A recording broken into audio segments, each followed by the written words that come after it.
What's up, Kansas City? I'm your host, Glenn Bryan Frizzell. Today we are taping in the historic 18th and Vine Jazz District at the Lincoln Building, home of Cascade Media Group. Today's special guest is a professional educator, professional vibraphone artist, and also is a band leader. He has earned many awards and honors. In 1997, he was named Colorado State Jazz Educator of the Year. He has played with many professional jazz artists. Impressive list, which includes Mr. George Benson, Ms. Diana Reeves. He served on the faculty at UMKC's Jazz Studies Department. We are proud to have him here today. Ladies and gentlemen, let me introduce to you American Jazz Museum CEO and our neighbor, Mr. Gregory Carroll. Hey, Glenn, how you doing? How are you doing today, Mr. Carroll? Doing wonderful. Thank Welcome you for to having What's me. Up, Kansas City. My pleasure. We like to start off by talking a little bit about the history of the American Jazz Museum. Sure. I understand that it is affiliated with Smithsonian Museum. That's correct. In Washington, D.C. Can you share with us and tell us a little bit about the history of the museum? Sure. Well, the museum started, through the great championship work of then Mayor Emanuel Cleaver, who's now our congressman, our beloved congressman. And it was through his tireless efforts that he created the revitalization of the historic 18th and Vine district that included the development of initially, three important museum campuses: the American Jazz Museum, which initially was named the Kansas City Jazz Museum, the Negro Leagues Baseball Museum, and then the Mid-America Black Archives. After, of course, political process, it became one facility that showcased two museums and a space where we talk a little bit about some of the Kansas City challenges and struggles and important historical facts, particularly for black people in Kansas City. And that's through the Horace M. Peterson Visitor Center. So the museum is now in its 16th year. We're still a baby. We're in our teenage years, but we're growing by leaps and bounds. And so through that, initially it was, as I said, the Kansas City Jazz Museum. Then in the year I believe it was 2001, this predates my tenure about 6 years, the museum was renamed and repositioned to American Jazz Museum, Inc. And so now American Jazz Museum is our name, and our mission expands to meet the name of the organization, which is to basically present and preserve jazz and exhibit and celebrate it through four pillars: through performance, through education, through exhibitions and research at America's Jazz Crossroads, 18th and Vine. Awesome. And the Gym Theater and Blue Room are part of the Jazz Museum? That's correct, yeah. So the city is we're under a management agreement contract with the city of Kansas City. And that contract includes our autonomy to manage the cultural space, the anchor space across the street on 16 East 18th Street, but also the Blue Room, which by day is still part of the museum. A lot of people aren't familiar with that. A lot of people aren't aware that by day the Blue Room is an aspect of the museum experience. As you go into the Blue Room, there are tables with museum kiosks in them with great artifacts that really kind of speak to the Kansas City narrative.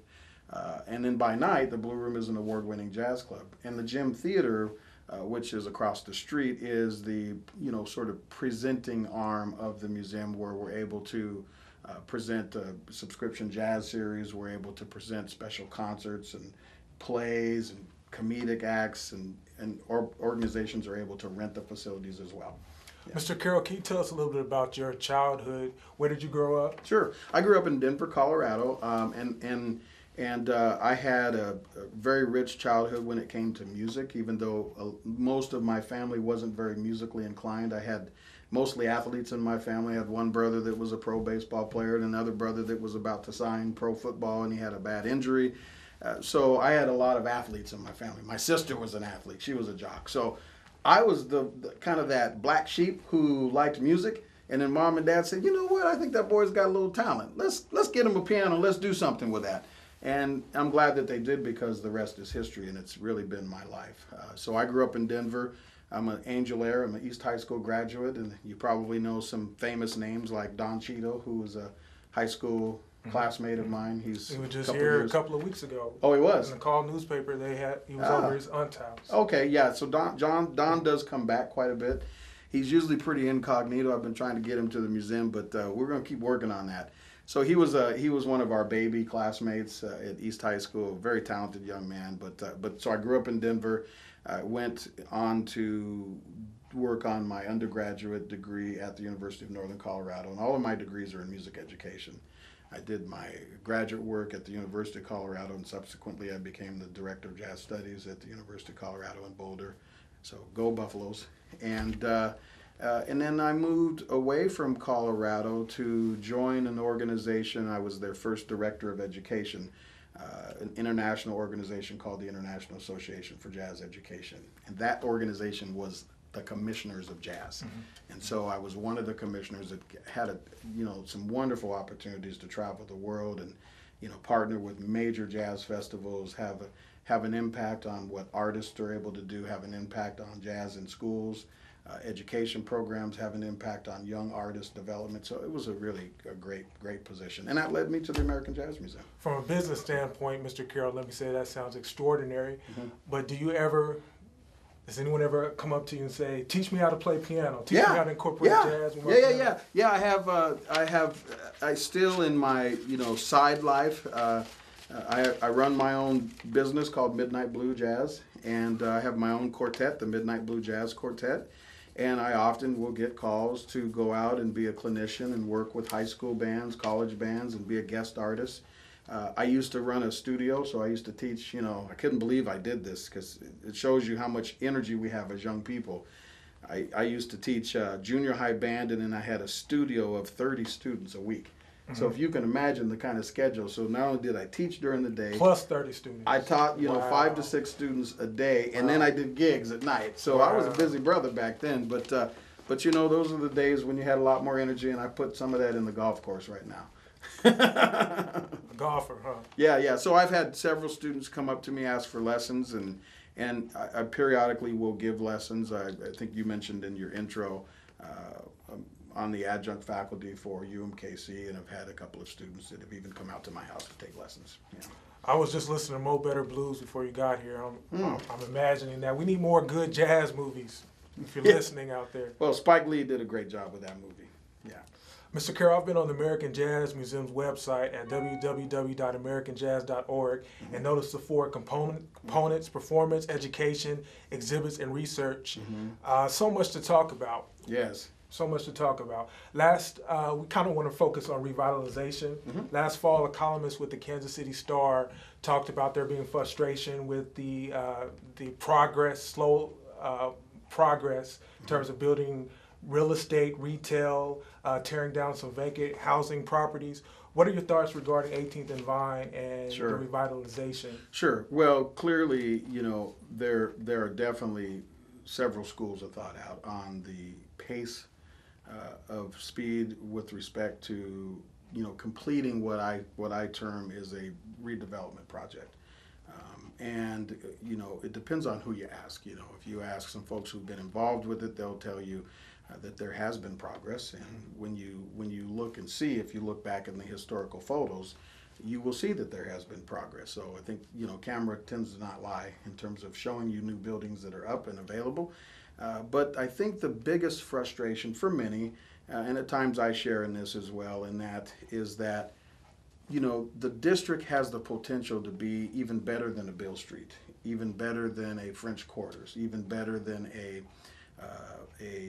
Riverwalk, even better than a Lowell Denver. It has that potential of really being a historic jazz district that has a multiplicity of venues that can attract tourists to the town and people that can walk up and down the streets. So there's about a 6-block radius in the district that could really enjoy a multiple number of things. Now, that means that we have to have those things. We have to have restaurants. We have to have, and I mean various restaurants, not just a couple and not just a singular style of restaurant. I think we have to offer options for folks. We have to offer, other shopping amenities and maybe even other cultural amenities. We certainly have that piece cornered in terms of the anchor that the museums bring to the space. But if you bring additional commercial commerce to the area, it can get more foot traffic to the area. And that's one of the frustrations I think a lot of people share. Well, our city manager has said that we've invested $70 million in the 18th and Vine area. Now is not the time to stop. To that end, right. Mr. Carroll, there have been several projects proposed, upcoming projects, including a Jazz Walk of Fame. Have you heard anything about those future projects? Yeah. Well, the Jazz Walk of Fame is going to happen. That's a championship of Congressman Cleaver. That is something that is going to happen. I think that'll be a great media opportunity, a great PR opportunity for the district. It won't necessarily bring a lot of people to. I mean, a lot of people aren't going to travel here just to sit in front of a star, if you will, in the sidewalk. But the notion of it can attract people here. So again, when you add other elements, it's very good. And so I celebrate the fact that Congressman Cleaver is stepping in to make that happen. As far as the city's investment and continuing to support this, I think it's very important. I think that, at some point, Kansas City ought to probably decide what it really wants to do in terms of moving the district forward. And that's going to take more cash infusion. That's going to take tighter partnerships with developers to really make it come in. And I'm not a developer. That's not really our role. That's not our lane. So I won't pretend to be the expert, but I can give you my opinion, but it may not be the norm or the right opinion because it's not my lane, so to speak. Certainly. So, what we are interested in doing is being influential and being a voice at the table, if you will, to help, generate dialogue and conversation about what can be done and to try to move it to the next level, really. I mean, I think that the big thing is that the investment needs to be there. And then once the investment's there, that should attract developers to come in. You still have some blighted buildings that need to be addressed. And there's, again, several schools of thought about that as well. Mr. Carroll, earlier I mentioned that I've been to the website, www.americanjazzmuseum.org, and I noticed that there is a Twitter social media presence there. How has social media played a role in helping the Jazz Museum reach certain individuals? Yeah, I think social media has been incredible for us.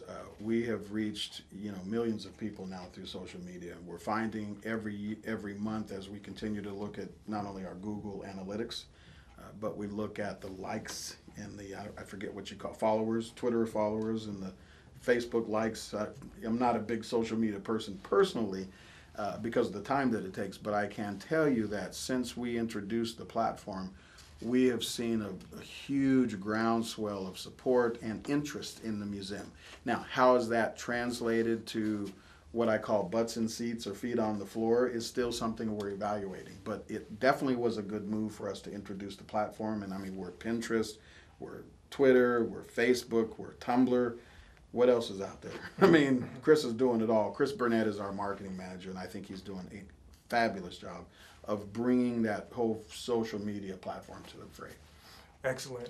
Mr. Carroll, can you tell us a little bit about the challenges that you face as CEO at the museum? Sure. Yeah, I think that with anything of our enormity, funding is always a big challenge. We're grateful to the agreement we have with the city because that helps us with underwriting our operations cost. But every year we raise, between $1 and $2 million in support for the soft things, what I call the programs. We spend, upwards of $140,000 to $200,000 a year on artists alone, just in the Blue Room. So those are dollars that we need to be able to do some qualitative programming. So fundraising is always a challenge, and why it's a challenge sometimes is sometimes because of the perception. You have entities that believe that because we're owned by the city and the city owns the facility, that the city should support it 100%. Mm-hmm. And so we have to find ways to tell our story and to get people behind our mission in a way that begets additional resources to allow us to do the things that we're not able to do from the limited funding we do get from the city. So that's one challenge. And I think probably the biggest challenge has been this notion of penetrating or trying to change a paradigm or change a perception about safety, about access to the general public east of True Street. I think there's that demarcation line that still is a problem in Kansas City. And I just would encourage the viewers and I would encourage the listeners and Kansidians to erase, to blur those lines, right? And to not be fearful of coming east of Truce, because it's a great place. There's no crime. There's perceptions that we're a high crime place. There's parking access. There's perception that we don't have parking. And I think sometimes that really is code for, I'm not really comfortable around black people. So what I think we need to do is go ahead and slap the elephant on the rear end, wake it up, and have some dialogue that leads to positive reactions and hopefully new movement. Very well. Mr. Carroll, I should mention to our viewers that they can keep up to date with news and information regarding the American Jazz Museum and find out how to become a member. You can actually become a member. There are different levels of membership at the museum. That's right. Go to the website, www.americanjazzmuseum.org, and there's also a bi-monthly jazz news column where they can keep up to date with the latest entertainers, artists, events at the museum called Off the Vine. And there's a phone app. We have an iPhone and an Android app. You can download that for free, and that gives you access to us 24/7, 365. Awesome. I have about 5 minutes more here. Okay. I was recently here for the excellent one-on-one conversation with Dr. David Driscoll. Wow, David. Tied in with the free exhibit Convergence, Jazz, Film, Dance, and the Visual Arts, which is a collaboration between the museum and the Driscoll Center, the University of Maryland College Park. Right. How did the American Jazz Museum become involved with the great David Driscoll? David Driscoll. Well, it's a great story, and I'll try to be brief. I was presenting a session at the African Association of American Museums, African American Association of Museums. I believe this was in Chicago some years ago, and I met Bob Still, who was the executive director of the Driscoll Center. And we just hit it off, and much like jazz compositions come to life, it's usually over a glass of wine at a bar with a napkin. And we started to talk about, okay, we've got to collaborate together, because our two respective organizations are really oases in their own right, or we're an oasis in our own right, in that there's no other museum like ours in the world, and there's no other fine arts center like the David C. Driscoll in the world. And we said, we've got to do something together. So we met for about a year, and a couple of different, what we call, what do you call it when we sit in the room for a while and plan, Jam session. Well, not jam session, but planning sessions. Thank you. We knew it was session, so we did several planning sessions. We flew to Detroit or to Baltimore, and we had them come into Kansas City, and we talked about some things that we could do. And what we landed on was that we wanted to together to co-curate an exhibit that was a very meaningful exhibit that would spark a dialogue, a national dialogue about how the arts, different genres of arts, help each other out, how they inspire each other. And so we felt that it was important to do that and to utilize elements from our respective collections. So we have elements in the exhibit from the American Jazz Museum collection, from the David C. Driscoll collection, and then we both personally felt it would be important to donate elements from our personal collections to the exhibit. So with that, we created a show of 60 plus pieces that represent some of the most respected African American visual artists today, including Rumi Berdan, Dean Mitchell, Elizabeth Catlett's in there. Of course, Dr. Driscoll's in there. So the exhibit was one thing. We also felt it was important to do robust public programming at each venue. And one of them was a concert we did with Branford Marsalis at the Clarice Performing Arts Center on the University of Maryland campus. And that started with a one-on-one conversation. Mr. Marsalis is an excellent artist. Oh, Branford did a recording that was based on the visual artworks of Rumi Berdan, right? And so it was great to have David Driscoll and Branford on the stage talking about how that project came about. Wow. And that led to a mini conference where we brought some scholars together. We had some conversation about it. And then they had a couple of other programs, and then we wanted to do some really important programming here in Kansas City, which included a wonderful keynote talk by Dr. Robert O'Mealy, who's at Columbia University, who did an unbelievable presentation on, the similarities between visual arts and jazz, and he weaved them together. It was masterfully done. And then, of course, the flagship or the headliner program was the one-on-one we had with Dr. David Driscoll, which was unbelievable because, I've said to people that David Driscoll is to visual arts like Michael Jordan was to basketball. I mean, he's the real deal. Legend. A legend. And so it was very important that Kansas City welcome him and hear him speak and learn who he is, because he's one of the most noted collectors, curators, academicians in American art, and artist himself. And he curates exhibits, or he curates private collections of the Cosbys, and I think Spike Lee, Oprah Winfrey, the Obamas. I mean, he's the guy. He's the go-to guy. So we thought, let's bring him here and let's sit him down and have conversation. And it was a fabulous talk. And how long will Convergence be on display for free at the museum? Right. So the exhibit runs through the end of April. April is Jazz Appreciation Month. It's National Jazz Appreciation Month, and we felt it was important to run it through that. And there's a couple of additional programs we're doing. One next Tuesday, entitled Jazz Under the Lens, and I'm actually going to talk about the films that are incorporated into the exhibit, what some of the significance of those artists and films are. We're going to show the films, and then I'm going to have as my guest Rodney Thompson from the Thompson Video Group to talk about his role with helping us to digitize the films and the effort that it takes to digitize the films, and a little bit about the collection. That's awesome. Yeah. Mr. Carroll, April is Jazz Appreciation Month. This month was Women in Jazz Month. Right. Next month, the museum will celebrate Jamming at the Gym, Lifetime Achievement Concert. Can you tell us a little more about that? Yeah, it's going to be a great concert. You know, Dr. Nathan Davis is a former Kansidian who has gone on to be one of the most decorated jazz educators in the country, and I would argue in the world. He's a marvelous saxophonist.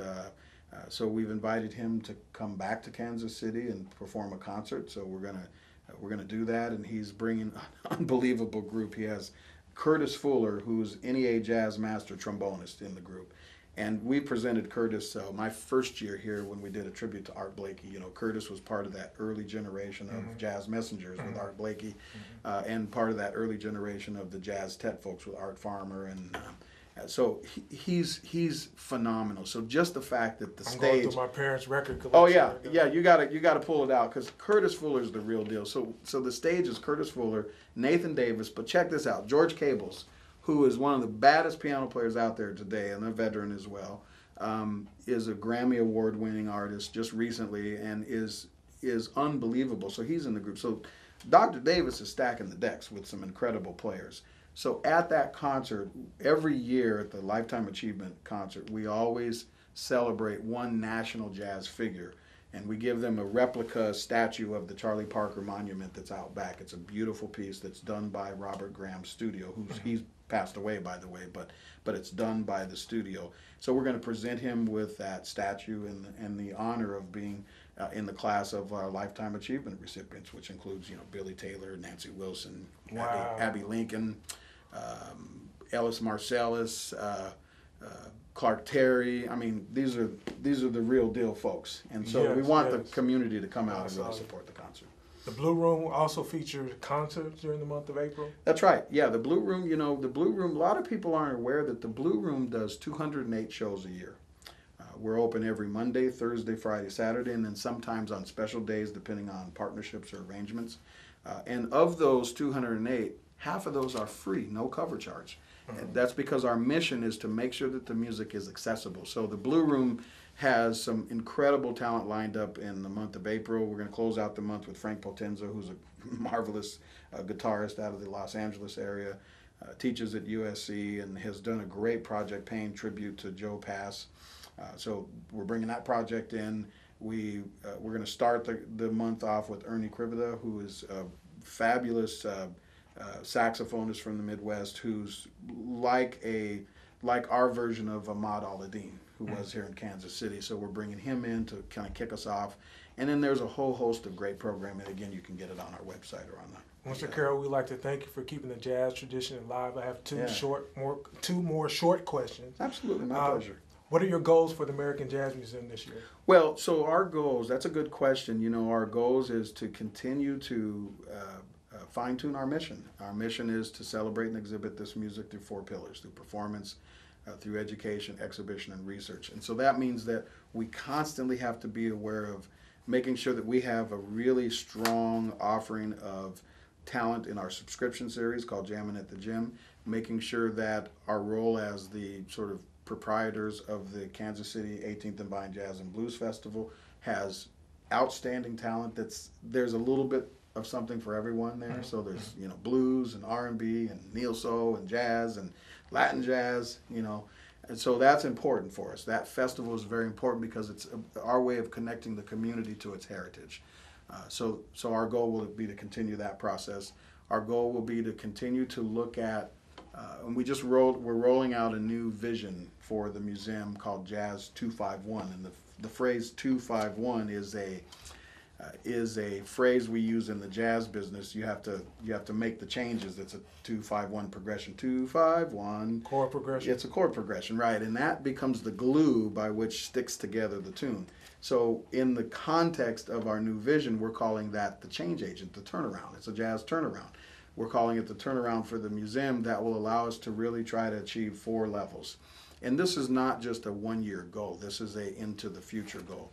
One is to achieve financial independence, which is very important, to increase our endowment level at the museum that will allow us to do more programming and draw only on the interest of that endowment so that the additional fundraising that we do can help us build more programming. 2 is to increase the amount of programming that we do that can be replicated outside of the museum. It can be a model, a national model for other presenting organizations. 3 is to expand. We're very interested in looking at the feasibility of not only expanding the space, but also expanding the outreach of what we do in the space. So rather than just doing programs in the museum, taking them out and sort of franchising them, if you will, taking our jazz storytelling program for kids 2 to 7, putting it in schools around the city and even around the country ultimately. And then the 4th area, which is really important, is this notion of achieving more global positioning. And when I say global positioning, what I mean by that is at the dinner table in any common household, we want people to think of jazz and think of the American Jazz Museum. Excellent. Like they think about, you know, some people think when they hear the word jazz, they think about Wynton Marsalis. He has global positioning. Or they think about Jazz at Lincoln Center. That has global positioning.